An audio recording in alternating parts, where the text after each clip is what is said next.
That whole sentence is like, all I can hear is, I don't know why I walk into buildings.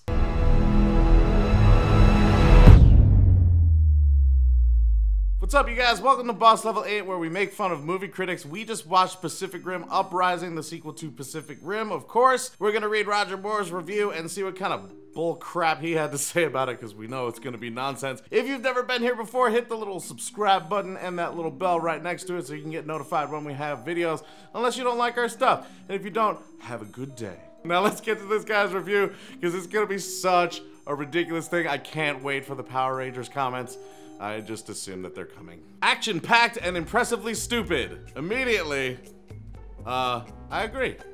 That's why I showed up. You should come into this expecting the right thing. Don't go to a sushi restaurant wanting an oil change. Pacific Rim Uprising is essentially a Chinese sequel to the original, more Asian outreach from the studio that brought you The Great Wall. Okay, Asian outreach? Treating it like a fucking non-profit? It's kind of dickish. A tad dickish.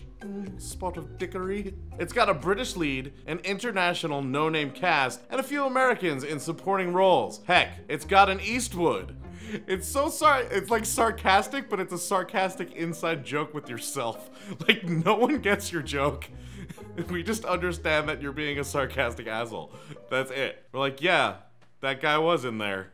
But whatever the foot soldiers are up to in those Transformer-sized fighting machines, it's the Chinese who are calling the shots, pulling the strings, and underwriting the defense of the titular hemisphere they call their own. Yes, because this movie is definitely propaganda, and I can't wait for this. Also, it was generally made for not us. The reason Pacific Rim even had success was because of China. They loved it. And so they got to make another one, so why not gear it a little bit toward them? It's actually kind of nice to see something made in China for Chinese people instead of for us. Cinematic acceptance of the inevitable? Is that the propaganda comment I was waiting for? Nah, I'm pretty sure it's a movie with monsters and robots. And China ate that shit up when it came out, and so they made a sequel. It's pretty much that simple. There's so many other things that you can call propaganda. I feel like you don't have to jump to this movie. There's so much more fucked up shit in the world that like going after Pacific Rim the sequel for being a little too Chinese. Man, choose your fucking battles, homie. It's an expensive sinkhole of a movie, packed with exposition. Even though we've already been introduced to the monsters, Kaiju, invading Earth through rifts between dimensions, the Jaeger human-operated robot warriors built to fight them, and the world of Chinese tech, vast Chinese wealth, and assorted Asian cities destroyed when they're turned into battle zones. Yeah, but this is many years later and a lot has changed. They're doing a basic recap and then explaining all the changes. Also, it's kind of nice that, you know, they gave a little bit of a recap made a part of the movie so that if someone went in not knowing much, they could jump right into the movie and understand it and not be confused. Also, it's like a really quick explanation, and that's all you needed to get right into the badass sci-fi-ery, which is now a word I've decided. And that's something that's really nice about these movies. It's not like it's the Friday the 13th movies where like the first 30 minutes of the movie like is the movie before it. Because that's what they do. Or every episode of anime, yeah. Watch a Dragon Ball Z episode. Try not to get pissed off about exposition and explaining everything you already know. John Boyega, who broke out in the British Street Kids Fight Alien Sleeper Attack the Block and became a star in the new Star Wars saga, is Jake, son of the Jaeger fighter Idris Elba, who died saving the world in Pacific Rim. The kid's a hustler, a Jaeger washout, and a screw-up who can only be redeemed when the Kaiju, dinosaur monsters, return with their own version of Jaegers. You know what's awesome? That's all the exposition and explanation of the plot that they did at the beginning of the movie, and that's all you needed to get into the badass sci-fi-ery, as I said earlier, because that's now a word. In fact, can we get the word sci-fi-ery and whatever spelling we feel like putting it as on the screen right now real quick while I say sci-fi-ery? Sci-fi-ery. Word.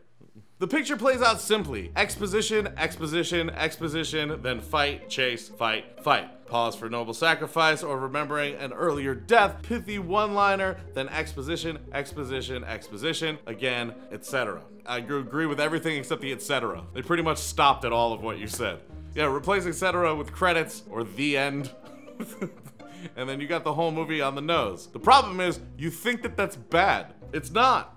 It's what we wanted. It's what anyone would want when someone goes, Hey, what's that movie about? And then they go, oh, it's guys with giant robot suits fighting monsters. No one's going like, oh, I hope that they like really go into a poignant explanation of the meaning of existence. I hope there's a romance that I can truly believe. Like, no one fucking cares.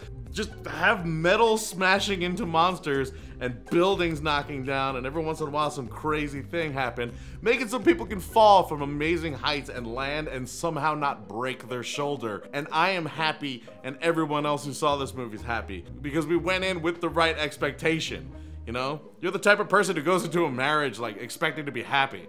Oh, I'm sorry, that was a little dark. There will be betrayals, battles that test everyone's mettle in the metal. Amara will go all fangirl at seeing her favorite Jaegers. Titan Redeemer, Saber Athena, Gypsy Avenger. Of course, if you were a kid when these giant robots saved the world, you'd probably see it face to face and go, oh my God. Look, have you ever seen anyone see Bigfoot at a monster jam? They're like, holy shit, it's Bigfoot. And Bigfoot is like 100th, if not 1,000th of the size of those things, and Bigfoot didn't save the fucking world. Gravedigger did.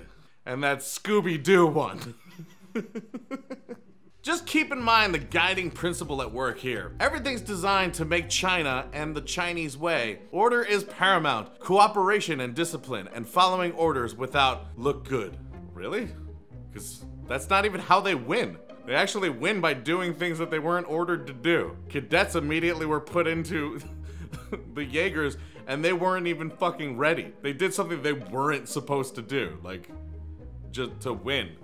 Also, the guy who isn't following orders is the one trying to destroy the world. We should be more like that guy because he's not like China. Chinese villains, we may never see them in another movie, even if there's a trade war. So far this movie's bad because it wasn't smart enough, there was too much exposition and it was a bunch of nonsense.